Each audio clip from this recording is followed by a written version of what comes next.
अस्सलामुअलैकुम। Sports world के साथ मैं हूं महरीन जमील। नाज़रीन, आईसीसी में एक और अहम तरीन ओहदे पर इंडियन की एंट्री हो गई है और पाकिस्तानी फास्ट बॉलर अमेरिका में धूम मचाते मचाते अनफिट हो गए हैं। इसके अलावा पीसीबी ने एक बार फिर से डोमेस्टिक क्रिकेट का सिस्टम तब्दील कर दिया है और आपको बताएंगे कि मोल्टर ने लारा का टेस्ट रिकॉर्ड क्यों नहीं तोड़ा। इंडियन टीम ने कमाल किया है और इंग्लैंड को दूसरे टेस्ट में हरा दिया है। इसके अलावा वो मेल्बर्न में मुकाबले भी जारी हैं और बहुत सारे मौज़ूआत पर बात करने के लिए स्टूडियोज में हमारे साथ मौजूद हैं जाहिद मकसूद, मोहम्मद यूसुफ अंजुम, जबकि हमारा साथ देंगे सलीम खालिक साहब भी। सलीम खालिक साहब, आईसीसी के चेयरमैन के बाद चीफ एग्जीक्यूटिव भी इंडियन जो है उसको बना दिया गया है। 25 ममालिक से 2500 एप्लीकेशंस आई, तो सिर्फ उन्हें इंडिया नहीं मिला।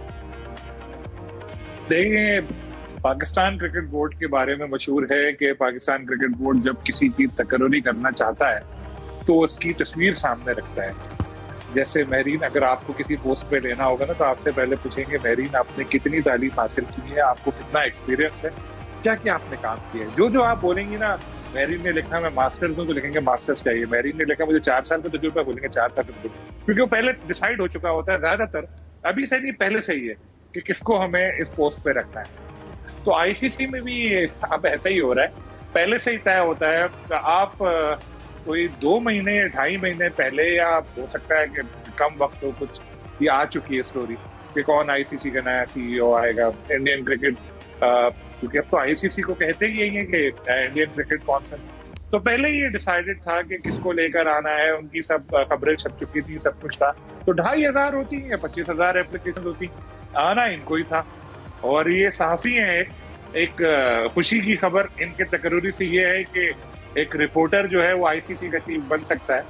तो खैर चलें, हम लोग मेहनत करते हैं, कोशिश करेंगे कि आप पता कल कला को कोई पाकिस्तानी बने तो फिर हमारी भी लॉटरी निकल आए, आईसीसी में कोई काम मिल जाए।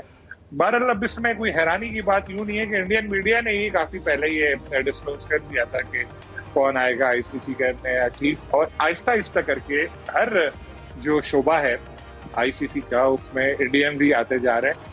और मुझे तो वसीम खान के लिए अब थोड़े खतरे की घंटी लग रही है कि उनको भी शायद किसी दिन कोई प्रेस रिलीज आए कि खिदमात का उनकी तारीफ करते हुए उनसे कहा जाए कि अब नहीं रहे, क्योंकि अब पूरा आईसीसी को जय शाह जब से आए हैं तो पूरा आईसीसी के ऊपर कंट्रोल कर लिया।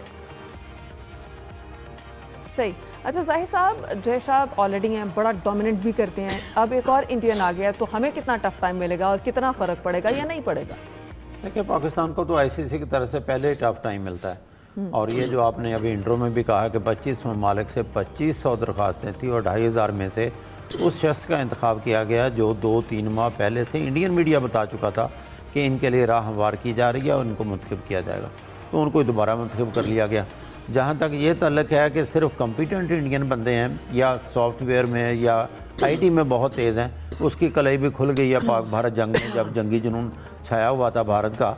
तो इससे पहले मैंने भी इंडिया का टूर किया है, हम बेंगलोर भी गए जिसको आईटी का शहर कहा जाता है। हमारे जहन में भी एक बात बैठी हुई थी कि इंडियन दुनिया भर में जहाँ भी हैं आईटी में हमसे बहुत आगे हैं, साइबर नेट में हमसे बहुत आगे हैं, तो सारा कुछ तो सामने आ गया। इस जंग में जो 3 दिन की जंग थी उसमें सामने आ गया। तो जो है इन्होंने पहले एक जहन बनाया हुआ था कि इंडिया का ही बंदा लेना है, तो इंडियन को उसको में बिठा दिया। पाकिस्तान को यकीनी तौर पर टफ टाइम मिलेगा, लेकिन आने वक्तों में देखना होगा किस किस्म के फैसले किए जाते हैं। ऊपर जय शाह थे, पहले सबको मालूम है कि अमित शाह के बेटे हैं जो वहाँ के वज़ीर दाखिला हैं, तो वो भी कहाँ पाकिस्तान के हक़ में फ़ैसले करते हैं। अब दुआई करनी चाहिए क्योंकि मुकम्मल डोमिनेट है, क्योंकि इससे पहले कई दफ़ा हम कह चुके हैं कि इंटरनेशनल क्रिकेट काउंसिल नहीं है, वो इंडियन क्रिकेट काउंसिल है। और इसका सबूत ये भी होगा, हालांकि इस मौके पर अगर कम्पिटेंट भी थे तो इनके लेवल के भी 2-4 बंदे होंगे। उसको मिटाने के लिए, ये दुनिया को साबित करने के लिए कि हम न्यूट्रल हैं, किसी और मुल्क के बंदे को लिया जा सकता था और लेना चाहिए था। सही। अच्छा यूसुफ साहब, आपकी क्या राय है? आप क्या समझते हैं कि यहाँ भी क्या मैरिज का कत्ल हुआ है?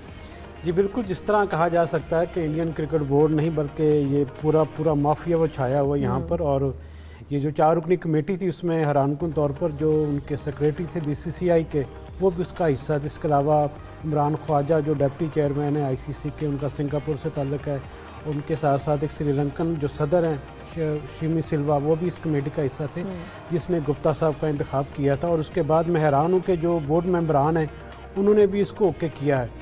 तो यूँ कहा जा सकता है कि अब इनके गलबा हो चुका है इंडियन क्रिकेट बोर्ड के हुकाम का आईसीसी में। और इससे पहले चूँकि ये थोड़ी सी ये भी वजाहत करना ज़रूरी है कि ये वही गुप्ता साहब है जिनके पास इस वक्त जो इदारा इंडिया का है, जिसके पास राइट्स हैं तमाम इंटरनेशनल इवेंट्स के, ये उसके मेंबर थे, उसका करता धरता थे। और उसी की बिना पर ये कहा करते थे कि क्योंकि आईसीसी की जानिब से जो रेवेन्यू शेयरिंग है उसमें इंडिया को क्योंकि ज़्यादा स्पॉन्सर आते हैं, तो इसलिए उनको रेवेन्यू शेयरिंग में भी ज़्यादा हिस्सा इंडिया को मिलना चाहिए। अब देखना ये कि चूँकि अब आईसीसी का हिस्सा बन चुके हैं इतने तौर पर, अब दूसरे जो बोर्ड हुकाम हैं उनको इस जानब तवज्जो देना होगी कि ये ख़ास बंदे थे जो जयशाह के थे, उनको उन्होंने यहाँ पर ला बिठाया, तो अब जो फैसले होंगे इतने तौर पर बीसीसीआई के हक़ में ही होंगे। तो इस पर पाकिस्तान क्रिकेट बोर्ड को भी इतने तौर पर भी आवाज़ बुलंद करनी चाहिए, दूसरे जो हम ख्याल बोर्ड उनके साथ बातचीत करनी चाहिए कि सिर्फ ये गुप्ता नहीं है बल्कि इससे पहले जो इवेंट्स के जो प्लानर होते हैं आईसीसी के, उसमें भी इंडियन जो अहम मुद्दे पर शामिल हैं। और उनके साथ साथ जो कमर्शियल का इदारा है इंडिया आईसीसी का, उसके करता धरता भी इंडियन ही है। तो मजमूई तौर पर एक बड़ी तादाद जब अब आईसीसी का हिस्सा बन चुके जिसमें ज़्यादातर इंडियंस हैं और तमाम फैसले वही हो रहे हैं जो जयशाह चाह रहे हैं। तो इतनी तौर पर पाकिस्तान क्रिकेट बोर्ड के साथ साथ दूसरे बोर्ड हुकाम को भी अपनी आंखें खोलना होगी कि अब ऐसा नहीं होगा कि तमाम फैसले वही हों जो इंडियन क्रिकेट बोर्ड के हुकाम चाहते हैं। यूसुफ साहब, आपने अभी कहा कि पाकिस्तान को बोलना चाहिए, पाकिस्तान के बोलने से क्या कोई फ़र्क पड़ेगा? देखिए, आवाज़ ज़रूर बुलंद करनी चाहिए कि जो तब्दीलियां हो रही हैं इसमें आईसीसी के जो मामला हैं उसमें इतनी तो इंडिया का जो दखल है वो बढ़ता जा रहा है। तो इस पर किसी को तो आवाज़ उठानी चाहिए, क्योंकि सिर्फ अगर चुप रहेंगे तो फिर वही होगा जो इंडियन क्रिकेट बोर्ड चाहता है और जो आईसीसी के जो करता धरता वो चाहते हैं। इसलिए मेरे ख्याल में पाकिस्तान क्रिकेट बोर्ड को भी यकीनी तौर पर इस बारे में थोड़ी बात करनी पड़ेगी। दूसरे जो बोर्ड ममालिक है उनको भी अपना हम ख्याल बनाकर इस आवाज़ को इतनी तौर पर एहतजाज करना चाहिए कि इतनी बड़ी तादाद में क्या दुनिया में सिर्फ इंडियन ही ऐसे हैं जो उस मेरिट पर उतरते हैं पूरा, क्या उसके अलावा दुनिया में कोई ऐसे लोग नहीं हैं जो इस ओहदे पर काम कर सकते हैं। जयशाह को भी थोड़ा सा अपनी जो सोचना चाहिए कि इस तरह उन पर पहले ही उंगलियां उठ रही हैं जो अपने जो फैसले किए जा रहे हैं आईसीसी में इंडियन के जो उनको फ़ायदा देते हैं, तो उनको भी थोड़ी शर्म थोड़ी हया करनी चाहिए कि अगर ऐसे बंदे वो लाते रहेंगे इंडियन क्रिकेट बोर्ड में तो इतनी तौर पर उन पर भी उंगलियां उठेंगे और दोबारा जो एक लॉबी काम कर रही है इंडिया की आईसीसी में, उसको भी इतनी तौर पर आवाज़ें बुलंद होंगी कि ऐसा नहीं होना चाहिए। ये सिर्फ इंडियन क्रिकेट बोर्ड की ये जागीर नहीं है आईसीसी, ये तमाम मेंबर ममालिक की मुशावरत से उनकी रजामंदी से इसमें फ़ैसले होते हैं। इतनी तौर पर आने वाले दिनों में मज़ीद ऐसे कुछ लोगों को भी हम देखेंगे जिनका तल्लुक इंडिया से होगा। सही, आने वाले कुछ दिनों में भी हम कुछ ऐसे लोगों को देखेंगे, देखते हैं क्या होता है। तो सलीम खालिक साहब, हारिस रऊफ की अगर बात की जाए तो वो बड़ा अच्छा परफॉर्म कर रहे थे मेजर लीग में, लेकिन वो इंजर्ड हो गए हैं, तो क्या कहेंगे इस पर? कौमी टीम में शमूलियत तो उनकी डामाडोल हो गई है।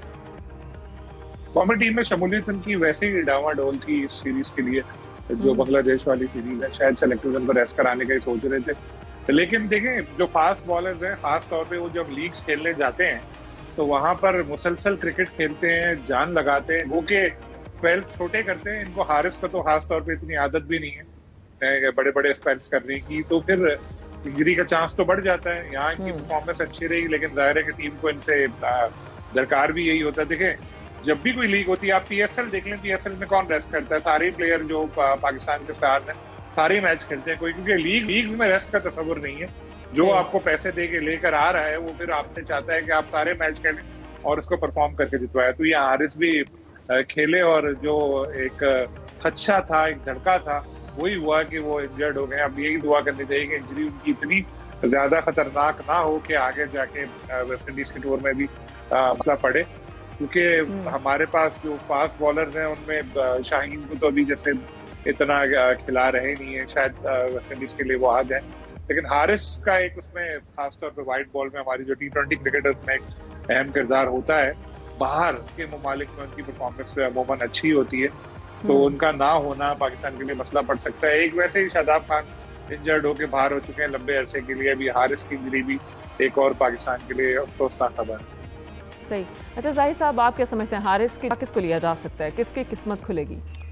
देखें, एक तो पहली बात है कि मेरी ज़ाती राय में या मेरे ज़राए के मुताबिक हारिस रऊफ ने जो अभी टीम T20 का जिसका आज मतवक्को था कि टीम अनाउंस होगी, उसमें उन्होंने इनको ले लेना था, शामिल करना था, क्योंकि बांग्लादेश में कोई मैच देते या एक आध मैच ना देते, क्योंकि शाहीन अफरीदी का भी इल्म नहीं है और वो शामिल होते हैं या नहीं। और लेकिन क्योंकि हारिस के अनफिट होने से यकीनी तौर पर हमें कहना चाहिए कि फ्यूचर में पाकिस्तान को नुकसान होगा। वेस्ट इंडीज़ में वो लाजमी खेलते अपनी स्पीड की वजह से, लेकिन यहाँ ये भी बताऊँ कि डेलस में जब उन्होंने पहला मैच खेला तो वो बार बार पानी तलब कर रहे थे, शदीद गर्मी थी मुझे उसी दिन खदशा हो रहा था कि हो सकता है कि मज़ीद आगे मैचों में जाकर, क्योंकि जाहिर है वो हाईएस्ट विकेट टेकर हैं, बहुत अच्छी बॉलिंग कर रहे थे और पूरा जोर लगा रहे थे, एनर्जी के साथ बॉलिंग कर रहे थे, और वही हुआ जिसका खदशा था। हारिस रऊफ अनफिट हो गए। बदकिस्मती से पाकिस्तान में जो बड़ा प्लेयर अनफिट होता है उसका मुतबादल यहाँ पे नहीं होता। चैम्पियंस ट्रॉफी में अनफिट हुए, उनका मुतबादल हमारे पास नहीं था। चैम्पियंस ट्रॉफी में पिछले 15 या 16 साल से डोमेस्टिक खेलने वाले फ़खर जमां, जिनको हम नया खिलाड़ी नहीं कह सकते, वो अनफिट हुए, हमारे पास उनका मुतबादल नहीं था। साइम अयूब अनफिट हुए थे, वो बिल्कुल नए थे, इसी सीरीज़ में चले थे, हमारे पास उनका कोई मुतबादल नहीं था। हमारे पास मुतबादल नहीं होते। लेकिन इस सेंस में अगर देखा जाए कि चलें, उनके बाद अब्बास आफरीदी हैं, सलमान मिर्ज़ा का नाम लिया जा रहा है, अली रज़ा मेरा ख्याल है बिल्कुल यंग है, पेशावर ज़ल्मी की तरफ से खेले थे, मे भी उनका वेस्ट इंडीज़ में चांस बन जाए। वसीम जूनियर और नसीम शाह पर थोड़े से फिटनेस के बादल छाए हुए थे, लेकिन कैम्प में वो बॉलिंग करते हुए दिखाई दिए। तो इन्हीं प्लेयर्स को लेंगे और हो सकता है अब शाहीन अफरीदी को भी टीम में शामिल कर लिया जाए। सही। अच्छा यूसुफ अंजुम साहब, क्या समझते हैं आप, 3 सीनियर खिलाड़ी ऑलरेडी टीम में शामिल नहीं हो रहे, फिर शादाब और हारिस दोनों इंजर्ड हैं, तो फिर क्या सूरत हाल नज़र आती है? कुछ टीम में दमखम नज़र आ रहा है? देखें, मैं महरीन फिटनेस मसाइल की वजह से हमारा टीम का अभी तक ऐलान नहीं हो सका। पहले ये इतला थी कि वसीम जूनियर और नसीम शाह को थोड़े से फिटनेस इश्यूज़ हैं, लेकिन अब ये खबरें सामने आई हैं कि दोनों फिट हो चुके हैं, और ऊपर से अब हारिस रऊफ का अनफिट होना यकीनी तौर पर सेलेक्टर के लिए भी एक मुश्किल उन्होंने पैदा कर दी है। अब यकीनी तौर पर आमिर जमाल, नसीम और वसीम अहमद जूनियर में से किसी एक को यकीनी तौर पर जो स्क्वाड उसका हिस्सा बनाया जाएगा। अब पाकिस्तान क्रिकेट बोर्ड ने जो हमारी ज़राए के मुताबिक अपना जो पूल ऑफ प्लेयर्स उसको बढ़ा दिया है। पहले ये था क्योंकि हमारे मैचेस वेस्ट इंडीज़ में, ये पीसीबी ने कहा था कि हम जो वनडेज़ मैचेस हैं उनको भी T20 में कर दिया जाए, लेकिन वेस्ट इंडीज़ क्रिकेट बोर्ड ने ऐसा नहीं किया, बल्कि उन्होंने तो अब अपनी जो टिकटों की सेल है उसका आगाज़ भी कर दिया वनडे और T20 दोनों के लिए। तो अब पाकिस्तान क्रिकेट बोर्ड ने फैसला किया कि 20 से 22 खिलाड़ियों का जो पूल ऑफ प्लेयर्स है वाइट बॉल का, इसमें बाबर भी हैं, रिजवान भी हैं, शाहीन भी हैं, इनको जो कल से कैंप शुरू होने जा रहा है, कल वो रिपोर्ट करेंगे। खिलाड़ी यकीनी तौर पर आज किसी भी वक्त टीम का भी ऐलान कर दिया जाएगा। अब चूँकि पाकिस्तान के पास फिटनेस जो इश्यूज़ थे वो तकरीबन अब सामने आ चुके हैं, कौन फिट है कौन नहीं फिट है, तो इसलिए मेरे ख्याल में थोड़ा सा सेलेक्टर को भी अब आसानी होगी कि किस खिलाड़ी को टीम का हिस्सा बनाया जाए। लेकिन जो बाज़ार इतलात यही कि जो यंगस्टर होंगे उनको T20 स्क्वाड का हिस्सा बनाया जाएगा, जबकि जो वेस्ट इंडीज़ में 3 वनडे मैचेस होने उसके लिए इतनी तौर पर बाबर, रिजवान और शहनशाह अफरीदी को भी कंसीडर किया जाएगा। सही। अच्छा सलीम खालिक साहब, कुछ डोमेस्टिक क्रिकेट की बात करते हैं, तो डोमेस्टिक क्रिकेट में पीसीबी ने कुछ तब्दीलियां की हैं। कायद-ए-आज़म ट्रॉफी में कुछ तब्दीलियां, लेगेसी है कायद-ए-आज़म ट्रॉफी हमारी, उसमें तब्दीलियां क्या बड़ी ज़रूरी हैं और क्या मस्बत हैं तब्दीलियां? देखिए, हम पड़ोसी मुल्क के साथ खाली कंपेयर कर लें कि इंडिया में जो रणजी ट्रॉफी होती है तो इतने साल में कितनी उसमें चेंजेस हुई है। पाकिस्तान क्रिकेट बोर्ड में मसला ये है कि जो यहाँ पर आता है वो चेंजेस करते रहता है, लेकिन अब पहली बार ऐसा देखने में आया है कि एक ही दौर में कई बार डोमेस्टिक क्रिकेट का सेटअप जो है वो चेंज हो रहा है। पिछले साल 18 टीमें थी, अब जो है कायद-ए-आज़म ट्रॉफी में 8 टीमें कर दी हैं, क्योंकि अब आकिब जावेद वगैरह आ गए, उनकी कुछ और सोच है। पहले एक चैंपियंस कप, आपको याद होगा कितना धूम मची थी, चैंपियंस कप हो रहा है, इतना टैलेंट आएगा, ये हो जाएगा, वो हो जाएगा। चैंपियंस कप से टैलेंट हमें नहीं मिला, पैसे मिल गए मेंटोर्स को, 50-50 लाख रुपए महीने के हिसाब से अच्छे खासे उनके पास पैसे जमा हो गए, टैलेंट कोई नहीं मिला पाकिस्तान को। चैंपियंस कप खामोशी से खत्म कर दिया गया। मजे की बात ये, जो 5 मेंटोर पैसे ले रहे थे उनमें से शोएब मलिक खाली मुस्ताफी हुए, बाकी 4 ने कोई रिजाइन नहीं किया, क्योंकि जो कॉन्ट्रैक्ट की एक क्लॉज के मुताबिक अगर पीसीबी उनको निकालेगा तो 3 महीने की सैलरी देनी पड़ेगी पीसीबी को, जो बनती है 1.5 करोड़ रुपए। सरफराज को तो मेरे ख्याल है कोई दूसरी असाइनमेंट देने का फैसला हो चुका है, लेकिन बाकियों को पता है कि उनको शायद कोई काम नहीं मिलेगा, लेकिन वो रिजाइन नहीं कर रहे और वो लगे हुए। अब आते हैं, अब ये कायद-ए-आज़म ट्रॉफी में जो 8 टीमें की हैं उसका सबसे बड़ा नुकसान होगा कराची क्रिकेट की नर्सरी, जिसकी 2-2 टीमें शामिल हुआ करती थी, उसकी एक टीम भी कायद-ए-आज़म ट्रॉफी में अभी शामिल नहीं है। 6 टीमें हैं और सिंध की नुमाइंदगी भी नहीं है, बलूचिस्तान की भी नुमाइंदगी नहीं होगी, कोयटा की टीम भी नहीं है, फैसलाबाद ने भी बराह रास्त क्वालिफाई नहीं किया, मुल्तान भी गालिबन नहीं है, रावलपिंडी भी नहीं है। इन 2 टीमों का जो और लेना है वो एक शुरू होगा अजीब फॉर्मेट ग्रेड 2 क्रिकेट टूर्नामेंट की फाइनलिस्ट टीमें जो है वो आएंगी। हो सकता है इनमें ये ना आ सके, इनमें से बहुत सारी टीमें। सही। कराची अगर नहीं आई तो उसमें एक बहुत बड़ा सेटबैक ये होगा कि हिस्ट्री में कभी ऐसा नहीं हुआ कि कराची की कोई क्रिकेट टीम ये कायद-ए-आज़म ट्रॉफी ना खेले, और ये करोड़ों की आबादी वाला शहर है। क्या इसमें से 16 खिलाड़ी भी ऐसे नहीं है जो अपने शहर की नुमाइंदगी करके पाकिस्तान की क्रिकेट खेल सके नेशनल टीम के लिए। तो ये तो बहुत ही अफसोस की बात होगी। अब ठीक है, पिछले साल कराची की परफॉर्मेंस अच्छी नहीं रही, लेकिन पिछले साल जो कराची के साथ हुआ वो भी हमें याद रखना चाहिए कि शुरू के मैचों में सऊद शकील को भी नहीं खेलने दिया, शान मसूद को भी नहीं खेलने दिया कि रेस्ट करें आप लोग। कुछ कराची के प्लेयर्स को एज अ गेस्ट प्लेयर दूसरी टीमों में भेजा गया, क्योंकि 18 टीमें हमने कर तो ली थी, लेकिन इतने प्लेयर मिल नहीं रहे थे जो छोटे शहर हैं वहां पर। तो ये सब चीजें देखनी पड़ेगी, क्योंकि उससे पिछला जो सीजन था उसमें कराची की टीम ना सिर्फ कायद आज़म ट्रॉफी की पाती थी, बल्कि और भी कई टूर्नामेंट में फाइनल खेले थे या जीते थे। लेकिन खैर, जो पीसीबी में होती हैं चीजें वो इसी तरह होती है, और यहाँ पर सर्जरी होती रहती है। टीम की तो सर्जरी ऐसी नजर नहीं आई, डोमेस्टिक क्रिकेट की खूब सर्जरी होती रहती है। जो नया सर्जन आता है वो चीड़ फाड़ कर देता है, फिर अगला आता है वो कहता है नहीं ये ठीक नहीं है, दूसरी चीज निकाल दे, तो ये चल रहा होता है। तो आजकल जो है सर्जन आकिब, उनके चर्चे हैं। सर्जन आकिब ने जो अभी नई सर्जरी की है, देखते हैं इसके बाद क्या होता है। अच्छा जाहिद साहब, आप इस नई सर्जरी से कितने खुश हैं, कितने मुतमईन हैं? और सेकंड मेरा ये कि हमारे यहाँ पॉलिसीज में तसलसल नहीं है, क्रिकेट खेलते हुए हमें सालों गुजर गए, लेकिन हम कुछ रूल्स नहीं सेट कर सके। देखें, ये तो जब से मैं स्पोर्ट्स का वो कवर कर रहा हूँ, मैंने अक्सर देखा कि जो भी चेयरमैन आता है वो अपना ही डोमेस्टिक सिस्टम लाता है। जो डोमेस्टिक सिस्टम पहले बना हुआ है उसमें बेहतरी लाने की कोशिश नहीं करते, या उसको रहने देंगे, ठहराव आएगा तो उसमें आहिस्ता आहिस्ता बेहतरी होगी, या उसमें जो खामियां नज़र आती हैं उसको बेहतर करने की कोशिश करें, बल्कि उसको यकसर चेंज कर दिया जाता है। जैसे चैम्पियंस कप था, मेरी ज़ाती राय में वो बहुत अच्छा आइडिया था कि उसमें आपकी जो करीम मुल्क की जो बड़े प्लेयर्स हैं वो खेलते हैं, और पहली दफ़ा बड़े ही अरसे के बाद 18 साल के बाद गालिबन ये फैसलाबाद में चैम्पियंस कप हुई और लोग भी बड़े जोक दर जोक देखने के लिए आए। हाँ, अलग बात है कि उसमें मेंटोर रखे, उनको बहुत ज़्यादा पैसे भी दिए गए, उनका कोई आउटपुट या इनपुट जो निकला हमें दिखाई नहीं दिया। लेकिन सिस्टम जितना है उसको बेहतर करना चाहिए। जहाँ तक ये कराची के बारे में कह रहे थे सलीम खालिक साहब भी, वो बिल्कुल दुरुस्त कह रहे हैं। मैं समझता हूँ कि कायदे आज़म ट्रॉफी में टीमें कम होनी चाहिए, टीमें 8 करनी है या 10 करनी है, लेकिन उसके लिए क्राइटेरिया तय करना होगा, उसके लिए बर वक्त बताना होगा। ये ऐसा ही है जैसे T20 वर्ल्ड कप 2026 में हो रहा है, और अभी ICC ऐलान कर दे कि टॉप की 6 टीमें हिस्सा लेंगी, लेकिन इतना टाइम देते हैं कि हो सकता है वो टीम जो है कोशिश करते हैं कि हम रेलीगेट ना हो, और कोशिश करके टॉप 8 में आने की कोशिश करते हैं। ये ज़्यादती की गई है। फिर जो नया डोमेस्टिक सिस्टम किया गया है, इसमें जुनैद ज़िया करता धरता है, खुर्रम नियाज़ी करता धरता है, अकेले आकब जावेद नहीं है। तो इसमें कायदे आज़म ट्रॉफी जो सबसे मेजर टूर्नामेंट है पाकिस्तान का, उसका होना तो ये चाहिए। उसका मकसद भी ये है कि डिफरेंट सिटीज़ में हो। वो आपने सिर्फ जुड़वा शहरों में रावलपिंडी और इस्लामाबाद तक उसको महदूद कर दिया। ये बिल्कुल ही समझ से बाहर है, क्योंकि सितंबर अक्टूबर में होगा। अक्टूबर नवंबर में ये कहा जा सकता है कि लाहौर में पिछले साल फोग ने स्मोग ने तंग किया था, लेकिन सितंबर में जब आपने स्टार्ट करना है तो फिर ये लाहौर में भी मैचेस हो सकते हैं, मुल्तान में भी, फैसलाबाद में भी, इवन एबटाबाद और पेशावर में भी, वहाँ भी अच्छा ग्राउंड बन चुका है। तो डिफरेंट शहरों में हो, क्रिकेट को फ़रोग मिले, उसको सिर्फ अपने 2 शहरों तक महदूद कर दिया। तो right man for the right job होना चाहिए कि जो डोमेस्टिक बनाते हैं। अब तो यकीन करें, ये सिस्टम देख के मुझे वो जिन पर हम तनकीद करते थे, हारून रशीद और दूसरे बैठे थे, अब तो वो भी अच्छे लगने लगे कि कम से कम किसी प्रेशर के बावजूद वो कोई ना कोई सिस्टम जो है वो उसको चलाते रहते थे। तो ये इसमें बहुत से झूल हैं, और हर जो भी आता है चेयरमैन वो अपना एक सिस्टम लेकर आ जाता है। अच्छा यूसुफ अंजुम साहब, आपके ख्याल में हम अपनी गलतियों से सीख क्यों नहीं रहे? एक्सपेरिमेंट करते रहते हैं, वो भी सारे के सारे नाकाम। देखिए महरीन, दुनिया में जहाँ जहाँ क्रिकेट खेलती जाती है वहाँ पर ऐसा मजाक बिल्कुल नहीं होता जैसा कि हमारे डोमेस्टिक सिस्टम के साथ किया जाता है। और ये पहली बार नहीं हो रहा, सारी इस किस्म की चीज़ें देखते हैं कि ऊपर तले चीज़ें कर रहे होते हैं।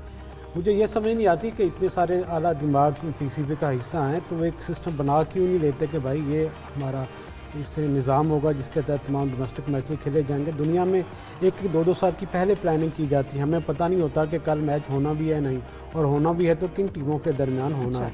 तो यकीनी तौर पर एक सवालिया निशान है पीसीबी की परफॉर्मेंस पर, जिस तरह डोमेस्टिक सिस्टम को सर्जरी की जाती है उस तरह की, और इससे एक सवालिया निशान खिलाड़ियों के जहनों पर भी होता है कि वो क्या अगले सिस्टम का हिस्सा होंगे या नहीं। तो जैसा जाहिद साहब ने कहा, सलीम साहब ने भी कहा कि पहले से चीज़ों को बताया जाए कि अगले साल जो हमारा सिस्टम होगा इस तर्ज पर खेला जाएगा। तो मेरे ख्याल में थोड़ी सी हमें अपनी चीज़ों को बेहतर करने की ज़रूरत है।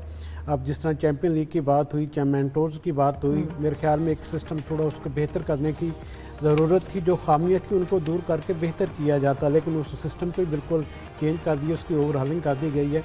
अब इसमें जो यकीनी तौर पर एक सवालिया निशान है कि पाकिस्तान क्रिकेट बोर्ड ने ज़्यादातर फोकस किया है T20 क्रिकेट पे। T20 क्रिकेट जो उसका मैचेस टूर्नामेंट होगा वो कौमी, वो 1 मार्च से होना है फैसलाबाद में। उससे पहले उसका एक क्वालिफाइंग राउंड भी मुतारफ़ करवाया गया है। तो इससे आप अंदाज़ा लगा सकते हैं कि हमारी जो असल क्रिकेट है वो तो है टेस्ट बॉल की, जिसमें हम 8वें नंबर पर हैं। उसको बेहतर करने की ज़रूरत है। बजाय हम उसको बेहतर करने के, हम सिर्फ सारा फोकस ही हमने T20 और वनडे क्रिकेट पर फोकस कर दिया। पहले अंडर 19 पिछले साल उसका हिस्सा थे कि उसमें 3 डे मैचेस होंगे बच्चों के दरमियान, अपना उनका टेम्परामेंट है कैसी लंबी क्रिकेट खेलनी है, क्योंकि अंडर 19 क्लास से ही बंदा ऊपर आता है, उस फिर सीनियर में आते हैं, शाइन टीम में आते हैं, फिर सीनियर टीम का हिस्सा बनते हैं। तो उसको अब वनडेज़ में तब्दील कर दिया गया है। तो यकीनी तौर पर कुछ ऐसी गलतियां जिनको यकीनी तौर पर आने वाले दिन में मज़ीद बेहतर करने की एक बार फिर कोशिश करेंगे कि अगले साल इस सिस्टम को भी दोबारा बदल दिया जाए। सही, वो गलतियां जिन्हें दुरुस्त नहीं किया जाता बल्कि हमेशा हर बार सिस्टम को तब्दील कर दिया जाता है और एक्सपेरिमेंट पे एक्सपेरिमेंट किए जाते हैं। खेल और खिलाड़ी पर नाजरीन मजीद भी बात करेंगे, लेकिन यहाँ वक्त हुआ ब्रेक का। आप हमारे साथ रहिएगा।